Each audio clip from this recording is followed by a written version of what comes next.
होता टोपीवाला, ते रोज टोपी विकायचा होता.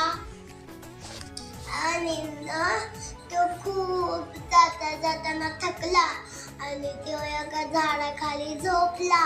आणि त्याला माहिती नव्हतं की वर माकडं होती, म्हणजे मंकी. आणि ना ती एक माकड येऊन एक टोपी उचलून गेला. मग सगळी माकडे येऊन एक एक टोपी उचलून गेली. आणि ना जसाच उठला आणि त्याच्या टोपीत बघितलं, टोप्याच नाही त्या.